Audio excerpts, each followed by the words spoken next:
Siyanibingelela nonke balaleli nani babukeli egameni elihle lenkosi uJesu Kristu. Izwi lenkosi uJesu Kristu leli olalela njengamanje. Izwi lenkosi uJesu Kristu. Lapho sishumayela khona ivangeli lombuso wezulu. Kube ngukuphenduka nokubhaphathizwa egameni likaJesu Kristu nokuthethelela kwezono zethu. Kubo bonke abalalele izwi lenkosi uJesu Kristu leli olalela njengamanje. Kulabo abafisa ukubhaphathizwa egameni likaJesu Kristu, nalabo abanembuzo malana neBhayibheli, nalabo abanofakazi uJesu Kristu yena yedwa oyinkosi nomsindisi esezembulile empilweni yakho wakunika ubufakazi ukuba ukuthule kuzo zonke izindlebe ezilalele ezimisele ukuza eqinisweni nasebugcweleni ngobufakazi bakho, ukuba nonke nixhumane nathi kule mininingwane engizoyishiya njengamanje. Ngizoqala nge-email address ethi izwilenkosi.ujesukristu@gmail.com izwilenkosi.ujesukristu@gmail.com noma i-cellphone number noma i-WhatsApp number la ungakwazi ukuxhumana nathi khona ethi 066 566 9245 066 566 9245. Izintumayelo nezimfundiso ziyatholakala zonke ku-YouTube. Lapho ungahlala khona phansi uphethe iBhayibheli lakho, ulalelisise, uhlolisise imibhalo engcwele nathi, ukube ngabe lokhu okuzwayo kuyafakazelwa yini imibhalo engcwele. Ku-YouTube uzosearcha uthi izwi lenkosi uJesu Kristu, izwi lenkosi uJesu Kristu. Ungakhohlwa ukusubscribe, ungakhohlwa futhi nokupressa i-notification button ku-screen ukuze ngaso sonke isikhathi uzoyithola izimfundiso eziphilileyo ezisiholela eqinisweni nasebugcweleni. Ungakhohlwa nokusharisha i-link nabo bonke abantu obaziyo, ikakhulukazi labo ohlanganyela nabo kulezi ndawo enihlanganyela kuzo, nifakazelana ukuthi uNkulunkulu udala izulu nomhlaba nokuthi uJesu Kristu yena yedwa uyinkosi nomsindisi, kuze wonke umuntu omaziyo, ikakhulukazi laba abahamba leli bandla olahambayo, bezohlolisisa imfundiso ukuba ngabe iyafakazelwa yini imibhalo engcwele, iBhayibheli. So ku-YouTube sharisha i-link izwi lenkosi uJesu Kristu. Ake sigobise amakhanda sibonge Baba wethu osezulwini ngokusipha nangesikhathi samanje ukuba sikwazi ukuhlanganyela ngezwi elingcwele, izwi lenkosi uJesu Kristu. Baba wethu osezulwini, maningcweliswe igama lakho, umbuso wakho mawufike, intando yakho mayenziwe emhlabeni njengasezulwini. Usiphe namhlanje isinkwa sethu semihla ngemihla, usithethelele amacala ethu njengokuba nathi sibathethelela bonke abasonayo. Ungasingenisi ekulingweni, kepha usindise kokubi, ngokuba umbuso ungowakho namandla nenkazimulo uJesu Kristu uyinkosi nomsindisi manje naphakade. Amen. Sheshisani balaleli nani babukeli nithathe amaBhayibheli enu sihambe ngobungcwele kule ndlela yobungcwele egameni likaJesu Kristu oyinkosi nomsindisi. Sheshisani nithathe amaBhayibheli sithathula bona ubufakazi ukuba yinye inkosi, yinye inkolo, munye umbhaphathiso egameni likaJesu Kristu, munye futhi nomoya ekumele wonke umuntu amamkele, wona umoya kaNkulunkulu wethu osemazulwini egameni likaJesu Kristu, yena yedwa uyinkosi nomsindisi. Incwadi engiqala ngayo kwisahluko sesibili kwabaseKorinte, incwadi yesibili kwabaseKorinte, isahluko sesihlanu verse 17. Kanjalo uma umuntu ekuKristu uyisidalwa esisha, okwakuqala kudlulile, bheka sekuvele okusha. Kepha konke kuvela kuNkulunkulu owenza ukuba sibuyisane naye ngoKristu, wasinika inkonzo yokubuyisana. Kanjalo uma umuntu ekuKristu uyisidalwa esisha, Umuntu okuKristu uyisidalwa esisha. Ngizobuza-ke bazalwane, ngoba sike sibone abantu abasemhlabeni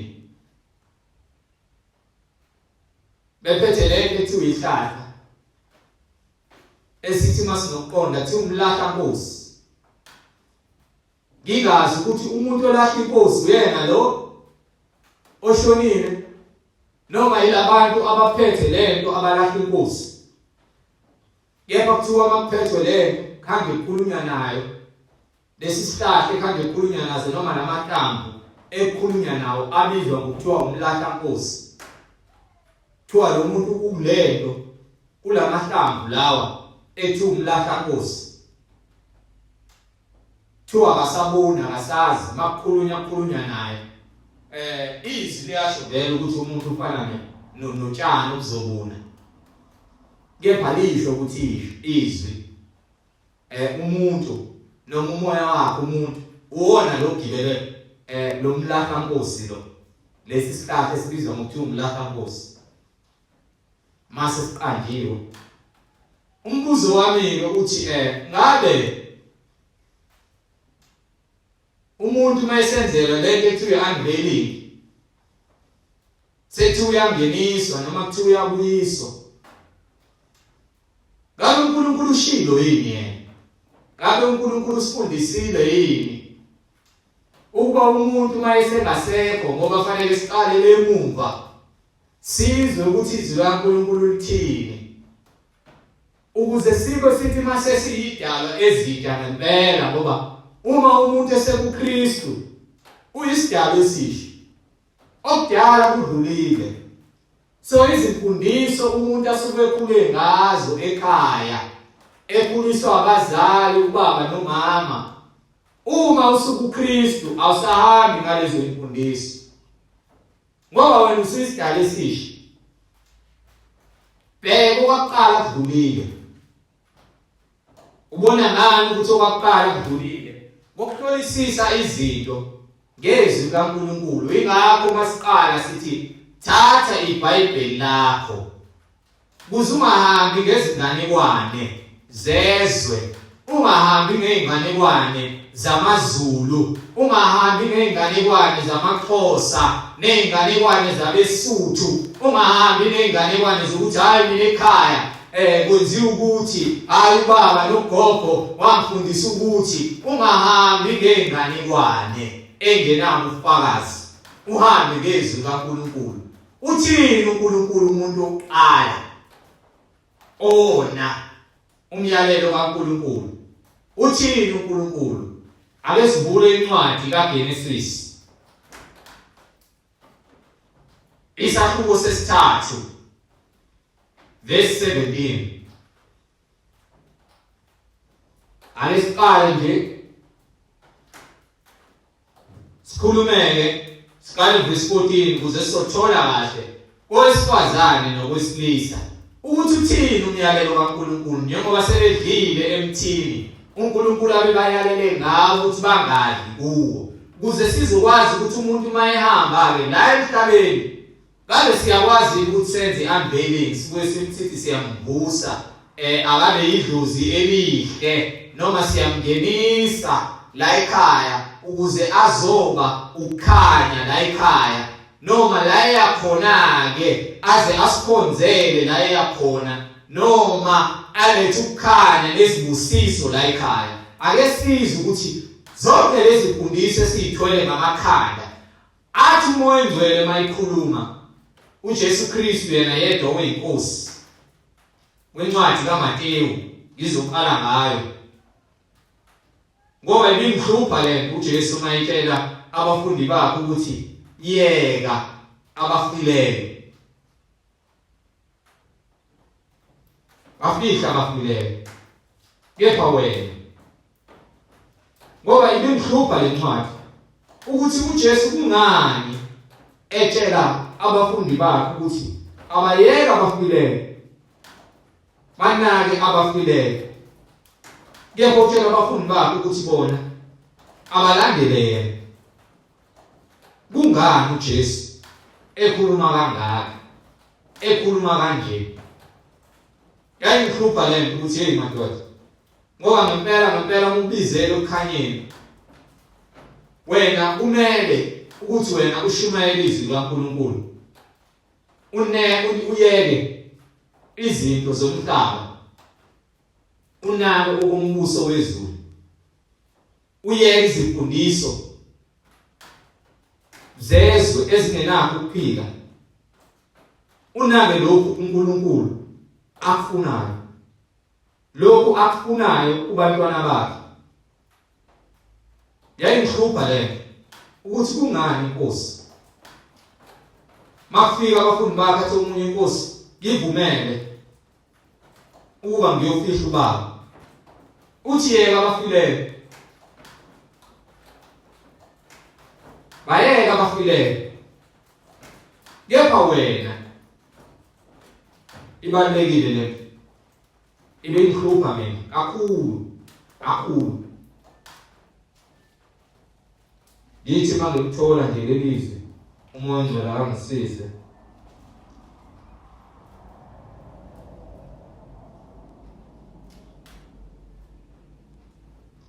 Hallelujah.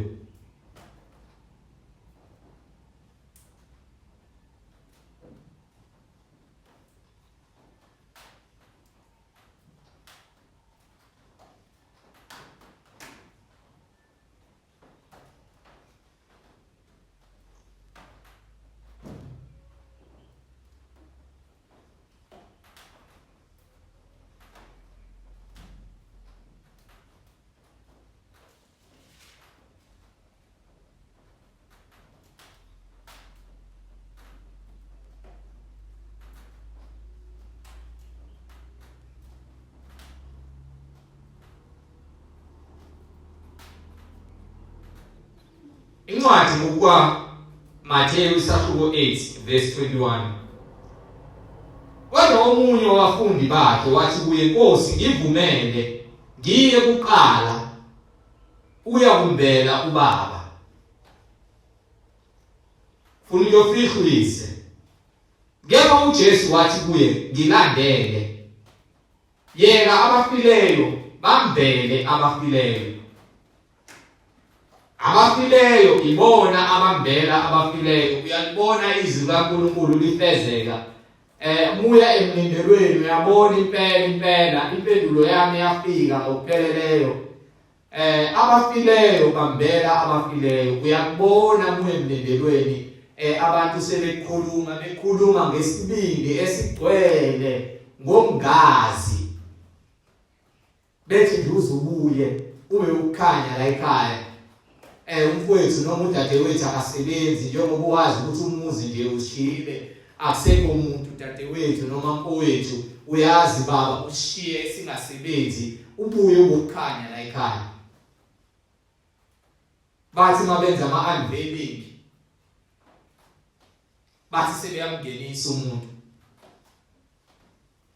Ngoba uNkulunkulu uthi indlela zethu azifani nezindlela zakhe. Umoya ongcwele uthi izindlela zakhe azifani nezindlela zethu. Ukuhlakanipha kwethu akufani nokwakhe. Nkosi uJesu, sithethelele, letha ukukhanya emhlabeni, letha ukukhanya Nkosi uJesu ezimpilweni zethu, letha ukuqonda emphefumulweni wethu, ukuze sihambe ngeqiniso. Uthi Isaya mayikhuluma ku-Isaya isahluko 55, ngokuba imicabango yami ayisiyo imicabango yenu, nezindlela zenu azisizo izindlela zami, usho uJehova. Imicabango yethu ngempela ayifani nemicabango kaNkulunkulu. Nezimfundiso zobaba bethu lezi esizibambayo siyithwale ngeqoma, athe sethumele uNkulunkulu ukukhanya okuzile ezweni, ukuthi kuzosikhipha kusikhanyise kulomnyama esikubona. Silizonde iqiniso, singafuni ukuzwa umuntu ozoshumayela ngeBhayibheli. Masihlangene emlindelweni sihlangene ezindaweni la sithi khona fanele kushunyayele iqiniso. Uthi umoya kaNkulunkulu mayikhuluma kwincwadi kaGenesis kwisahluko sesithathu verse 15,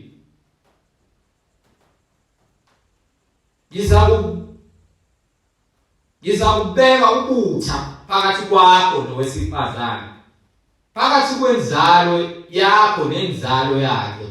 Yona iyakuthokoza ikhanda lakho, wena uyakulimaza isithende sayo. Wathi kowesifazane, ngizakubangela ubuhlungu obukhulu ekukhulelweni kwakho, uyakubeletha abantwana ngobuhlungu. Ukunxanelwa kwakho kuyakuba sendodeni yakho, yona iyakubusa. Nangempela umuntu wesifazane ubeletha ngezinhlungu mayesebelethe, ngokuba izwi kaNkulunkulu lishilo liqinisekisileyo lona. Wayesethi ukunxanelwa komuntu wesifazane kuyakuba sendodeni yakhe. Nangempela umuntu wesifazane akazizwa iphelele ngaphandle kwendoda, but uyazizwa ephelele esenendoda ngokunxanela kwakhe usendodeni yakhe. Yona indoda iyabusa phezu kowesifazane, indoda iyabusa phezu kowesifazane njengokusho kwakhe uNkulunkulu. Ingakho babona bezama ukuzenza amadoda nokuba uSathane zakufaka lo moya ukuthi balengana namadoda, kepha cha, nakancane abasondeli nakancane. Wayesethi kuverse 17, wayesethi ku-Adamu, njengokuba ulalele izwi lomkakho, wadla kulowo muthi engakuyala ngawo ukuthi ungadli kuwo, ngalokhu umhlabathi uqalekisiwe ngenxa yakho. Uyakudla kuyo njengokukhathazeka zonke izinsuku zokuhamba kwakho. Uyakuvezela ameva namakhakhasi, wena udle imifino yasendle. Ngesithukuthuku sobuso bakho uyakudla isinkwa sakho, uze ubuyele emhlabathini lokhu wathathwa kuwo. Ngokuba ngumhlabathi uyakuphenduka umhlabathi.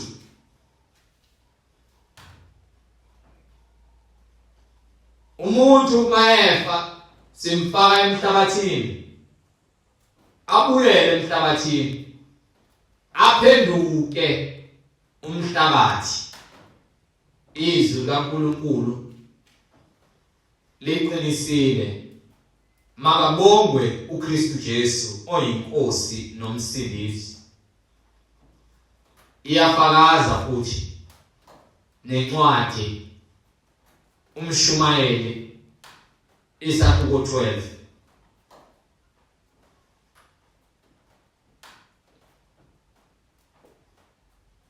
Ngizoqala nje incwadi uverse 2.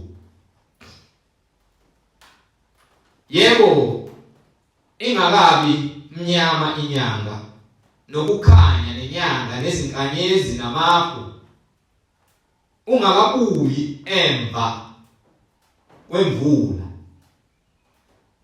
Ngalolo suku lapho abalingi bedlula beyakuthuthumela, amadoda anamandla agobe, abesilikazi bayeke ngokuba beyingcosana, abalunguza emafasiteleni bafipazele, iminyango ivalwe esitaladini.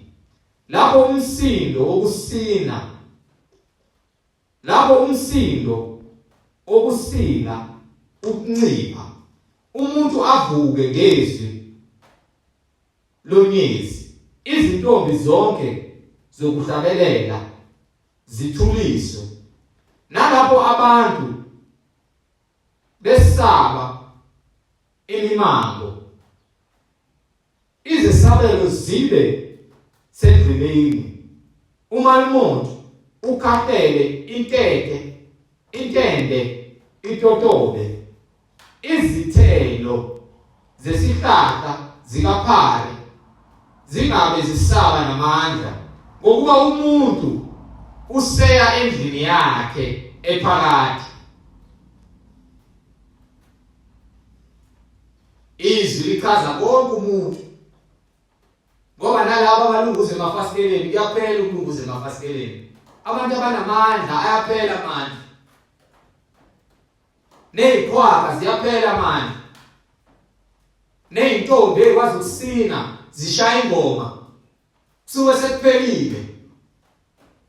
Umuntu eseya endlini yakhe yaphakathi, nabalilayo bazulazula esitaladini, yebo lingakaqhabuki igolide nesiliva, nokhamba lwegolide lungakaphahlazwa, nembiza ingakafi ngasemthonjeni, nesondo lingakaphuki ngasemgodini wamanzi. Uthuli lubuyela emhlabathini, njengokuba lwalunjalo umoya ubuyela kuNkulunkulu owunikayo. Yize leze, usho umshumayeli, konke kuyize. Uthuli lubuyela emhlabathini ngokuba lwalunjalo umoya ubuyela kuNkulunkulu owunikayo. Namanje angitholi ukuthi kuphi lapho nakhona uNkulunkulu athi mase sibafihlile sibuye sibangenise, asibuye silande imphefumulo yabo. Ngoba uNkulunkulu uthi uthuli lubuyela emhlabathini, njengokuba lwalunjalo umoya ubuyela kuNkulunkulu owunikayo. Umoya onikela kuNkulunkulu owunikayo, athi mayikhuluma umshumayeli kwincwadi kaMshumayeli isakubo sesithathu. Ngizoqala nje lapha kuverse 18. Ngathi enhlizweni yami, ngizoqala verse 19, ngokuba okwehlela amadodana abantu kwehlela nezilwane into yinye, ikwehlela kubili. Njengoba lokhu kufa lokho kuyafa nalokho, kunomphefumulo munye, umuntu akazidluli ngalutho izilwane, ngokuba konke kuyize, konke kuya endaweni yinye, konke kuvela othulini, konke kubuyela othulini. Ngubani owaziyo ukuthi umoya wamadodana abantu ukhuphukela phezulu? Verse 21. Ngubani owaziyo ukuthi umoya wamadodana abantu ukhuphukela phezulu, nomoya wezilwane ukuthi wehlela phansi emhlabathini na? Ngase ngibona ke ukuthi akukho okungcono kunokuba umuntu athokoze ngemisebenzi yakhe. Lokhu kuyisabelo sakhe, ngokuba ngubani ongambuyisa ukuba abone oyakuba semva kwakhe na? Ongcono ukuthi umuntu enze njani? Athokoze ngemisebenzi yakhe. Kepha emsebenzini yakho-ke othokoza ngayo, mama, nawe mfowethu, nawe mdala, nawe dadewethu, lithi izwi kuMshumayeli isakubo 12, nakho kuphela kwendaba, lapho sekuzwakele konke, mesabe uNkulunkulu, ugcine imiyalo yakhe. Ngokuba uNkulunkulu uyabuyisa yonke imisebenzi ekwahluleleni, kanye nakho konke okufihliweyo, noma kuhle noma kubi.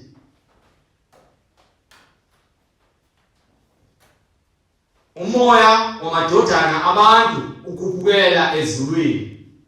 So manithi niyababuyisa nina, bazokukhanya noma babe ngamadlozi amahle. Uthini uNkulunkulu yena odale izulu nomhlaba? Uthini ubaba wethu osemazulwini? Mayikhuluma ngoba siyamazi uLazarus owabona isiqebi, ofakazela izwi likaNkulunkulu elithi umoya wamadodana abantu ukhuphukela phezulu. Incwadi ngokaLuka isahluko 16 verse 19. Wakukhona umuntu othile onothile, wayegqoka ezibubende nezelineni elihle, ezijabulisa imihla ngemihla eTamasa. Wakukhona futhi ompofu othile, nguLazaro igama lakhe, wayelahliwe ngasesangweni lakhe egcwele izilonda, enxanela ukusuthiswa ngemvuthuluka, ewa etafuleni lesiqebi. Yebo, kweza nezinja zamkhotha izilonda, kwasekuthi wafa ompofu, wathwalwa yizingilosi, wasiwa esifubeni sika-Abrahamu, nesiqebi safa sembelwa. Amen. Sembelwa. Ngoba mawukholwa, ingqondo yakho ifuna umbuso wezulu. Ufuna umbuso wezulu. Uthi intando yakho mayenziwe uNkulunkulu emhlabeni njengokuba yenziwe ezulwini. Awukhathazekile ngomasingcwabisane ukuthi bazothini omakhelwane, bazothini nje abantu sengcwatsha ngebhokisi la 5,000. Awenzi njengesiqebi esafa, safa isiqebi, safa isiqebi, wathi sesifile isiqebi, sambelwa. Emva kwemvelweni kwasi isiqebi, uthi verse 23, ngoba kuphela lapho ngesikhathi imvelo efakwa phansi kuyaphela ngayo, lithi sise-Hades. Lo muntu otamasayo odla imali eyithokozisa, engayithokozisi ngokugcina imiyalelo kaNkulunkulu nokufuna umbuso wezulu, sise-Hades. Waphakamisa amehlo, saphakamisa amehlo aso, sisebuhlungwini, sambona u-Abraham ekude noLazaro esifubeni sakhe. Siyabona isiqebi, siyambona u-Abraham, siyambona uLazaro osesifubeni sika-Abraham ekude noLazaro esesifubeni sakhe. Samemeza sathi, Baba Abraham, ngihawukele uthumele uLazaro agcobhoze isihloko somune wakhe emanzini, apholise ulimi lwami. Lesihlupheke singuLazaro ebesikhothwa izinja izilonda esangweni lakhe, sesingaba usizo manje.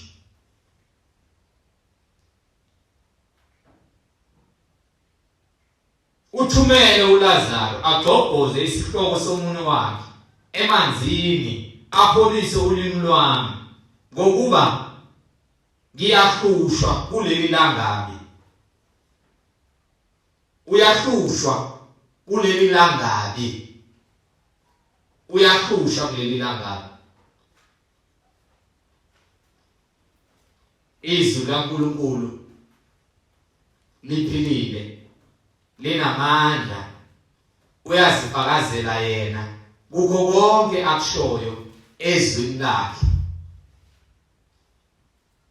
Namanje asitholi lapho nakhona uNkulunkulu athi asenze ama-memorial service, senze amatshe amahle, mase sithi siyabangenisa.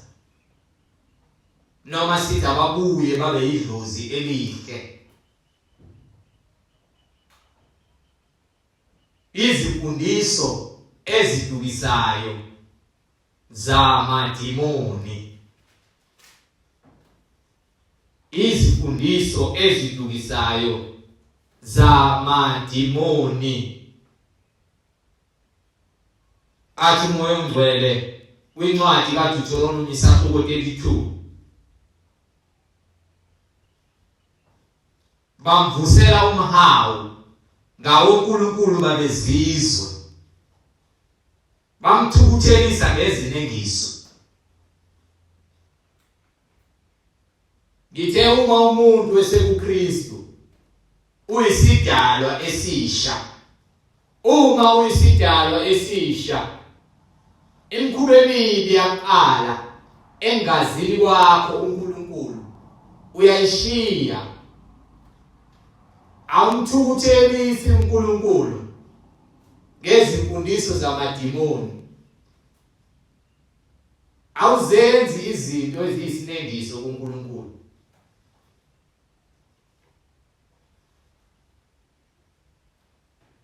Awumthukuthelisi uNkulunkulu ngesinengiso. Athi uMoya oNgcwele bahlabela amadimoni angesiko uNkulunkulu. Yebo, bahlabela amadimoni angesiko uNkulunkulu ngoba uNkulunkulu uthe umuntu ungumhlabathi uzobuyela emhlabathini. Wayesethi umoya lo uNkulunkulu awufaka kuleli dokodo ubuyela kuNkulunkulu. Umoya ubuyela kuNkulunkulu ofaka kuleli dokodo. Mhla eqedile ubumbu Adam waphefumulela kuyena umoya wokuphila, umuntu waba umphefumulo ophilayo. Loyo moya ubuyela kuNkulunkulu. Wena uthi uyawungenisa, awube ukhanya, awube idlozi elihle, uze uyawuhlabela. Uthi umoya kaNkulunkulu nihlabela amadimoni angesiko oNkulunkulu. oNkulunkulu abasha, oNkulunkulu ababengabazi, oNkulunkulu abasha. Ngoba ubaba oqala uNkulunkulu athi zala kaNlande ongu-Adam wayengayazi le mimoya. No. Cha. Akuyona imfundiso kaNkulunkulu le ayinika abantu bakhe. Kepha imfundiso le eza ukuduka kwabantu. Bahlabela amadimoni angesiko oNkulunkulu. oNkulunkulu abangamazi, ababengabazi, oNkulunkulu abasha abasanda uqhamuka, ababengasatshwa ngoyihlo. Idwala elakuzalayo awusalinakekeli, ukhohliwe uNkulunkulu owakudalayo. Ngempela ukhohliwe uNkulunkulu owakudalayo. Ngoba uNkulunkulu ngumoya, ukhohliwe uNkulunkulu owakudalayo. Ukhohliwe uNkulunkulu owakudalayo.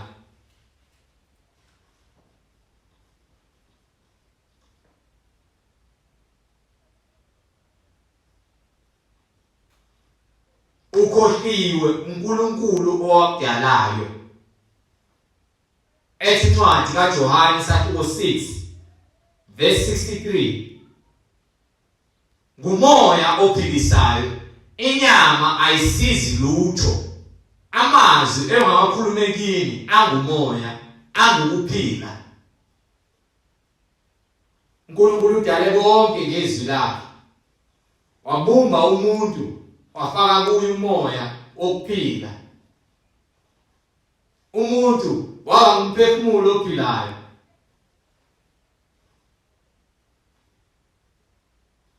uNkulunkulu ungumoya.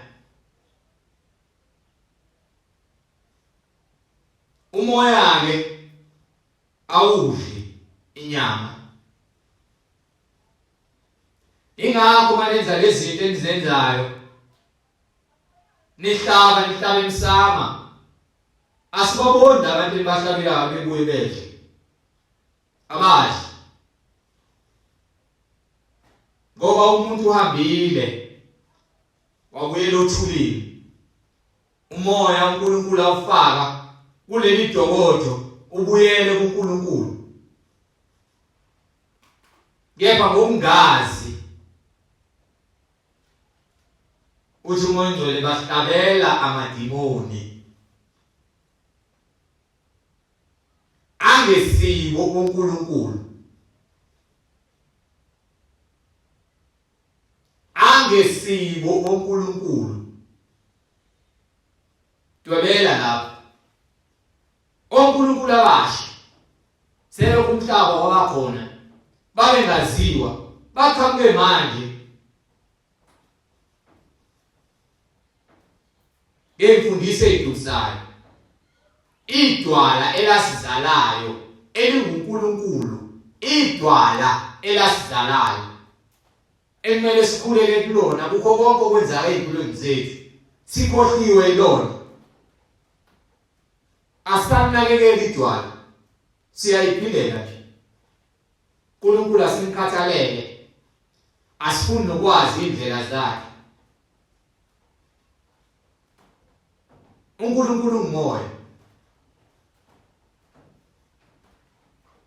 Uzafakaza ukuthi esetshelo wesifazane uthi sifazane kholwa yini.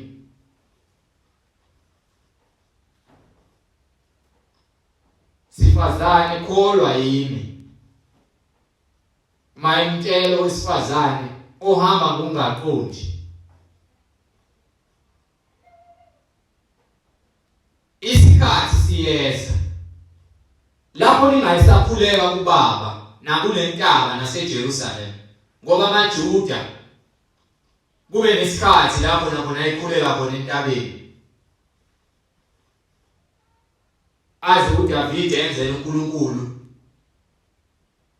indawo eJerusalem ithempeli likaNkulunkulu. Uthi Jesu ke isikhathi siyeza isikhathi thina ke njengokusho kwakhe futhi uJesu sekuyisi isikhathi lesi. Yiso isikhathi lesi esiphila kuso. Lapho khuleka uNkulunkulu kumele akhuleke ngomoya nangeqiniso. Uthi umbuzo ukuthi manikhuluma lapha emsama niyakhuluma yini noNkulunkulu noma nisuke nikhulumela nalokho enitshela ukuthi yilabantu enisuke mangcwabile babona futhi nibafaka emhlabathini. Hayi sikhuluma nomoya wakho. Uthini uNkulunkulu? Uthi umoya ubuyela kuNkulunkulu.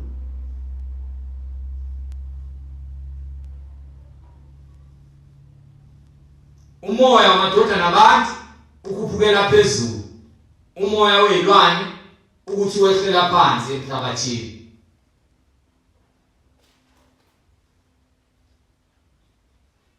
Umoya ubuyela kuNkulunkulu owudalayo. Yepha wena uthini ke wena? Uthini? Ngokuba umuntu seya endlini yakhe ephakade. Mshumayeli isahluko 12 verse 7 uthuli lubuyele emhlabathini njengokuba lalunjalo. Umoya ubuyela kuNkulunkulu owawunikayo. Umoya ubuyela kuNkulunkulu owawunikayo. Mhla iphefumulela kulolu daka umoya wokuphila. Mhla iphefumulela kulolu bumba ayelibumbile umoya wokuphila. nisuke nithi niyamungenisa-ke nize niwuhlabele ngoba phela nisiboni isikhu nini. Nisuke senithi usewumoya nikhuluma naye nje nidonsa ibhokisi nikhuluma nesihlahla umlahla nkosi lo kusuke nikhuluma nawo nithi nikhuluma nomuntu osewumoya. Elithi izwi kaNkulunkulu umoya ubuyele kuNkulunkulu owunikayo. Nangu noLazaro incwadi kaJohane iyafakaza. Incwadi kaLuka chapter 16 iyafakaza ukuthi nangu nasi isiceli siyambona uLazaro. Isiceli siyambona uLazaro usesifubeni sika-Abrahama. Kepha sona isiceli sisebuhlungwini ngoba sihambanga ngezwi likaNkulunkulu.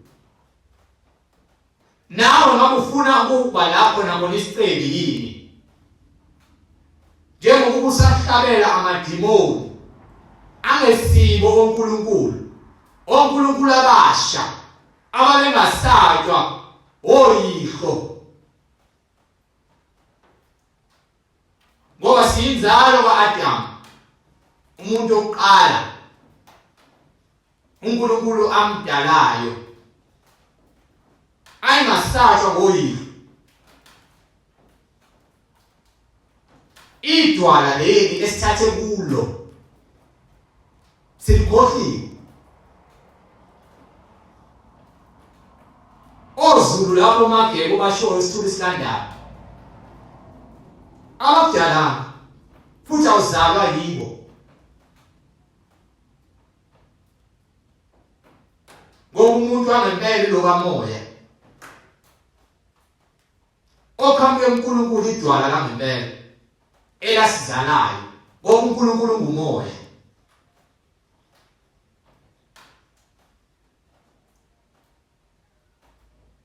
Ozondi labo babizayo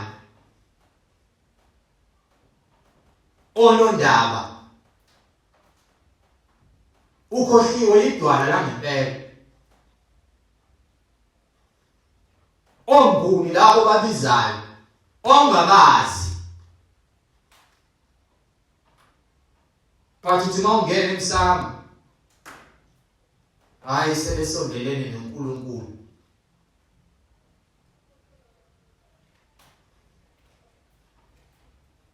Uthathaphi lokho okwenzayo nalokho oyiduduza ngakho ukuthathaphi? Ukhohliwe uNkulunkulu akudalayo ongafuni isilwane kuwena othi kuqa ngamadolo ukhuleke nje kuyena. Nikhuleka kwengabaziyo ngoba ngesikhathi ungena lapha emsama ulethe izingane zakho ushisa impepho umkhuleko loyo usuke ukhuleka. Leyo nto ifana nokukhuleka, ifana nomuntu ocimeza amehlo athi baba egameni kaJesu Kristu, athi baba wethu osezulwini.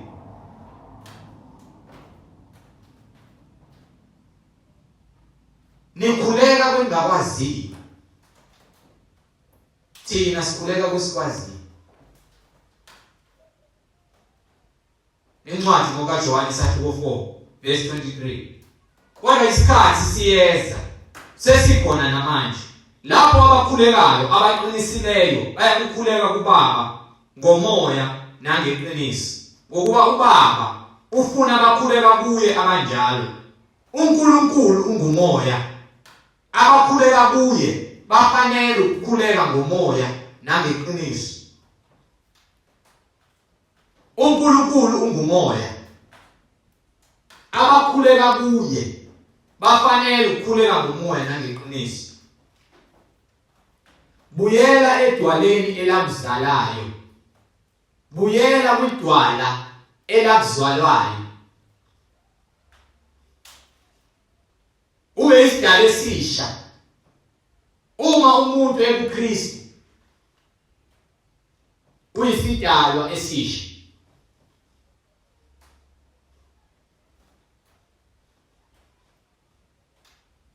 Uma umuntu ekuKristu uyisidalwa esisha. Sophuma engazini. Ungazifane nesiteyi. Sisehayidesi.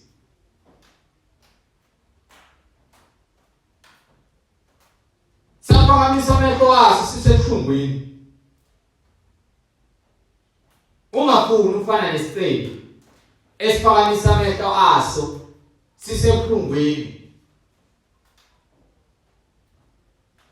Awuyibuze na uhlolisise ingqondo yakho ukuthi ngabe uNkulunkulu yokusuka ungena nje lapha emsama ushithakazelo ngabe uNkulunkulu amagama akhe yini lawo, ngabe izibongo zakhe yini yena ongcwele kaIsrayeli, ngabe izibongo zikaNkulunkulu wethu odale izulu nomhlaba yini lezi osukuzisho lapha.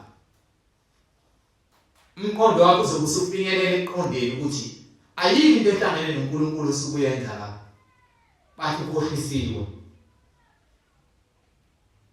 uthunjiwe, uSathane ukuthekisa ukuqonda.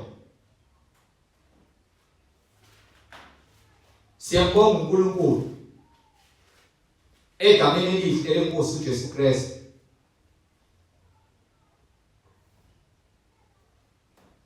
Siyambonga uNkulunkulu othembekile egameni likaJesu Kristu.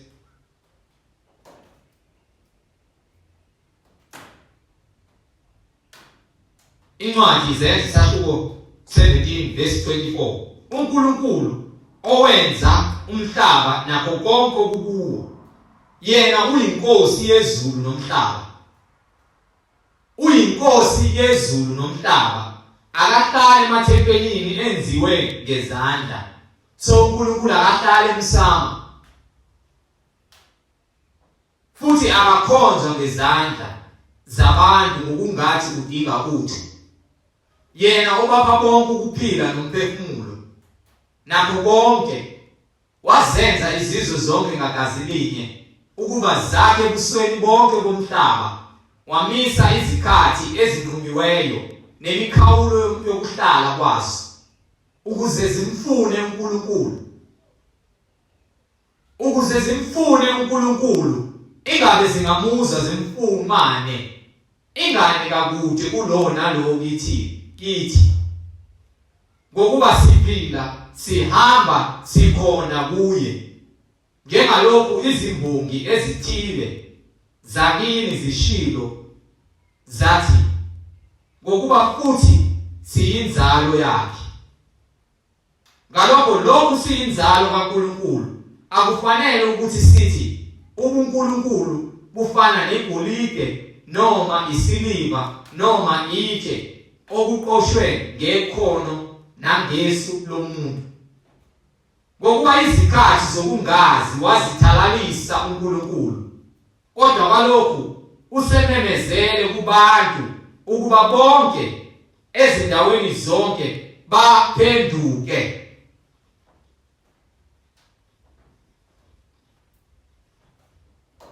uNkulunkulu uyamemezela kubantu bonke ezindaweni zonke ukuba baphenduke.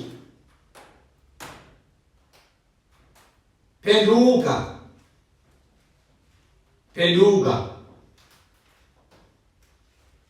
uNkulunkulu mayekupha ukuqonda kuba wazi ukuba ubize wonke umuntu ezindaweni zonke, mlungu, tomnyama, ndiya, China, bonke abantu ukuba baphenduke baye kukhonza izithixo nemimoya eyisinengiso kuNkulunkulu, engafakazelwa nezwi likaNkulunkulu. Abantu abantu bayikhonza benza into eyisinengiso, bemthukuthelisa uNkulunkulu ngezinengiso. Uma uyibuza-ke usukhathele ukhonza izinengiso uhamba unukusela abantu ngezikhumba zembuzi usufuna ukuyiselana noNkulunkulu ube isidalwa esisha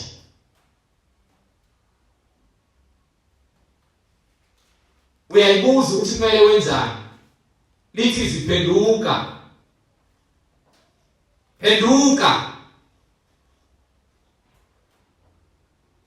incwadi Zenzi sathuse 2 verse 38 uPetru wayesethi phendukani yilowo nalowo wabhaphathiza egameni lika Jesu Kristu kukho ukuthethelela kwezono zenu khona niyakwamukeliswa isiphiwo sikaMoya oyingcwele phenduka ubhaphathizwe egameni lika Jesu Kristu uma umuntu ekuKristu useyisidalwa esisha izimfundiso zamanga nezinkohliso ngeke iphile empilweni yakho ngoba konke ukuhlolisisa ngezi likaNkulunkulu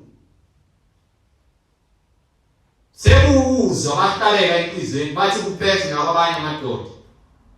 nakwabanye amadoda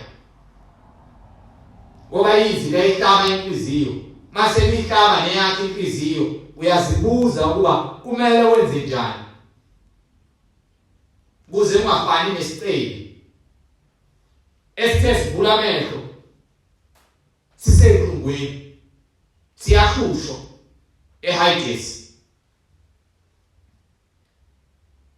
phendukani yilowo nalowo abhaphathizwe egameni lika Jesu Kristu kukho ukuthethelela kwezono zenu uma umuntu esekuKristu uyisidalwa esisha izwi lithi phendukani yilowo nalowo abhaphathizwe egameni lika Jesu Kristu kukho ukuthethelela kwezono zenu khona niyakwamukeliswa isiphiwo sikaMoya oyingcwele ngokuba isithembiso ngesenu nesabantwana benu esabo bonke abakude bonke inkosi uNkulunkulu wethu eyakubabiza wafakaza nangamanye amazwi amaningi wabayala wathi zisindiseni kulesizulwane esiphambene nami ngithi zisindise phuma kwizimfundiso ezidukisayo ezingekho ezweni likaNkulunkulu phuma ezimfundisweni owazithatha kini